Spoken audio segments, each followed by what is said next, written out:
Hi, I'm a film major who never watches any film, so I'm watching a new film every single day. And I was going to watch the new Space Jam movie, but apparently my HBO subscription isn't high enough, so I'm not actually able to watch that. So what I watched instead was The Last Letter from Your Lover. I just had to double check with the name.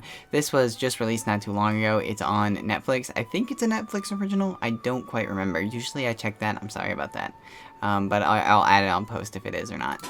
Anyways, this is kind of an interesting tale. It starts off, like in the past, there is this woman, and she is with her husband, and it's kind of hinted at that her husband mistreats her. You know, she's got some bruises on her face and on her body. So, well, none of that is like explicitly said or shown in the film at all. It is kind of hinted at right at the start that, okay, this woman's in a bit of a rough situation. And then later on, we see her at like a dinner table, you know, with her husband and some guests. And she tries to get some food, and the husband denies her food and says, you need to cut back. Have just a water instead for dinner. And so you can see that he is really just using this woman for his own pleasures, kind of just as a trophy wife. He doesn't really care about her, doesn't really want to spend time with her, and so he just kind of, you know, imposes his own beliefs of who she should be onto her, and she doesn't have much control of it. And this is obviously, you know, is very unsettling for her, and she is kind of just obviously very uncomfortable and doesn't feel like anybody, you know, really cares about her in the house or anyone that she really interacts with. But this is not actually where the story takes place. This is the past. So the current story that takes place is in the modern time, and it skips to that time, and it shows us our main character, this main woman. I'll call her Present Woman. I don't remember her name. I'm sorry. I'm very bad with names. So Present Woman, she is a journalist, and she has just come out of a long-term relationship that was kind of abusive as well, and so she's not very interested in the idea of a relationship, but she still has like one-night stands with men all the time, and she shows very destructive personality traits, not only having so many one-night stands with people that kind of might be sketchy, but she also is shown, you know, ditching her friends during important events and stuff in order to partake in these kind of self-destructive actions. So her life is kind of falling apart, and she is not finding much meaning in her life, and so she starts diving into her work, which is journalism. She finds this old letter, and it's a love letter between the past woman and a past journalist. And so in her research, she is finding these letters and learning more about the past, and that's kind of how we see the lens of the past, is through these letters. It's a really cool idea. And I wish they did more with that, because they really could have. They could have read the letter. They could have, you know, she could have interpreted it one way, and then the other guy could have interpreted it another way, you know, and they could have had, like, two different scenes for, like, the same, you know, telling of the story or something. But they didn't do any of that, you know. It's very just, they read the letter, and then, you know, it plays the scene. And, it's kind of annoying because, you know, some of the stuff that is shown in the past scenes are not shown in the letter. So it's like, how would they know this? How would they be piecing this together? How would they understand their love? You know, even though for the most part they read the letters and it's just like poems, or it's like, oh, I hate myself because you're not here, and stuff like that. Not verbatim. There's obviously a little bit more depth to some of these poems, but it just feels like they had this really neat idea and they didn't play around with it at all. So, continuing with the story, the past is very serious tone, you know. You know, everything is kind of like life or death. You know, the past woman interacts with her husband, and he's mean and stern. You know, serious, not fun.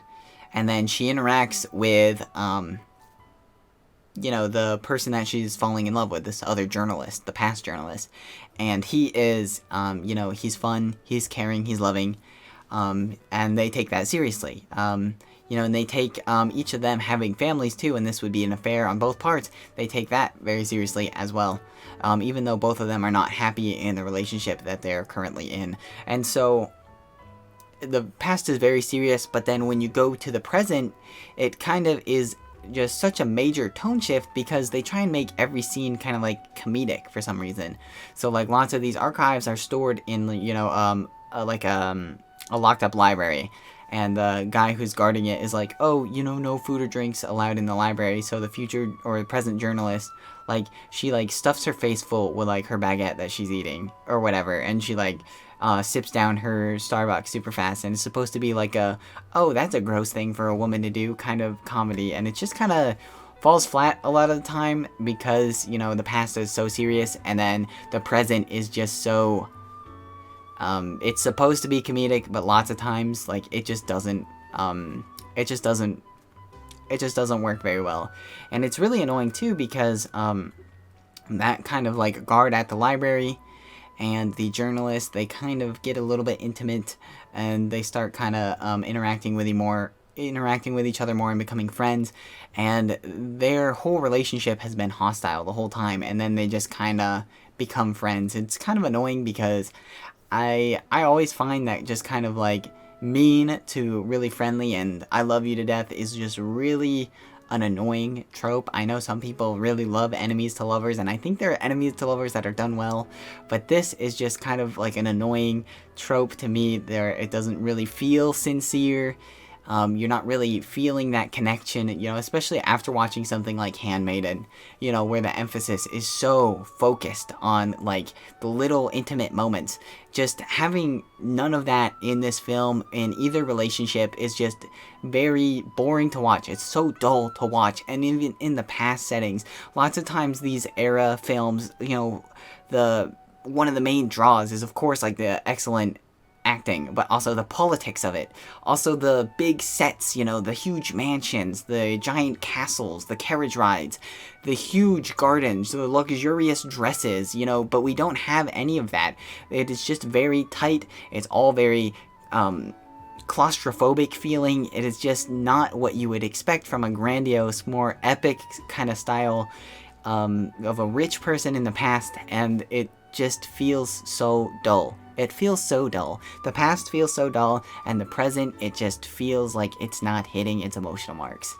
So, I know I've been kind of rambling a lot, and I would say that this film, for me, is a 4 out of 10. I feel like the romances are kind of flat. I feel like the comedy is kind of flat. It is a super interesting idea, and if you sound interested of the idea of, like, a journalist, you know, uncovering this old love story and trying to piece it together, then this is a great film for you. But honestly, it just feels so flat to me, and yeah, that's a 4 out of 10. Of course, if you've seen this film, let me know what you think. I'd love to hear more about it, and just let me know what you'd want me to watch next. And that's all. So yeah.